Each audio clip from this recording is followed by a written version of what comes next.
الحقيقة أن الرئيس الصيني في كلمته أمام Le président chinois a souligné que le monde est actuellement confronté à un choix entre la coopération et la confrontation, entre l'ouverture et la politique de fermeture.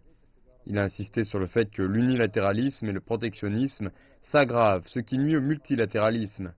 Dans ce cadre, il a appelé à la coopération pour établir un nouveau modèle de relations internationales en vue de créer une communauté au destin commun. Il a souligné la nécessité de poursuivre une coopération gagnant-gagnant tout en rejetant une guerre commerciale où il n'y aura pas de gagnant.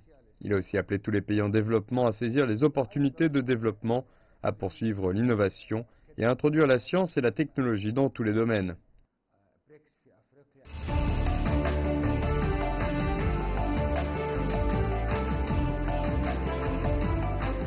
حظيت القارة الأفريقية بقسم كبير من Depuis des années, la Chine accorde un grand intérêt au développement du continent africain. Dans son discours, le président chinois a dit que la coopération sino-africaine est un bel exemple de coopération sud-sud. Il a aussi évoqué la nécessité de renforcer la coopération avec l'Afrique et soutenir son développement, tout en poursuivant la coopération gagnant-gagnant avec le continent et en établissant ensemble le projet de la ceinture et la route. La Chine accueille en septembre prochain le sommet du Forum sur la coopération sino-africaine. Ce sommet a pour but de créer une communauté plus forte avec un avenir commun grâce à une coopération gagnant-gagnant. À cet égard, je trouve que la Chine déploie de grands efforts en vue d'aider l'Afrique à se développer.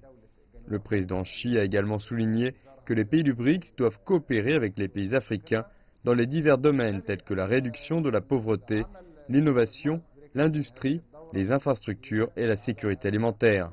Tout cela montre à quel point le président chinois s'intéresse au développement du continent africain.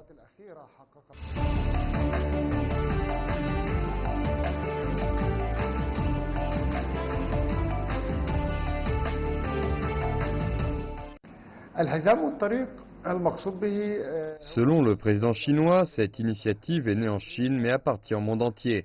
C'est un projet qui va aider au développement des pays africains et qui va contribuer à la construction d'un monde au destin commun. L'initiative Ceinture et Route est le projet de l'avenir du monde. Elle vise à construire des infrastructures dans les pays participants, y compris les pays africains, en vue de faciliter le commerce et de créer des zones industrielles, ce qui va promouvoir les économies de ces pays.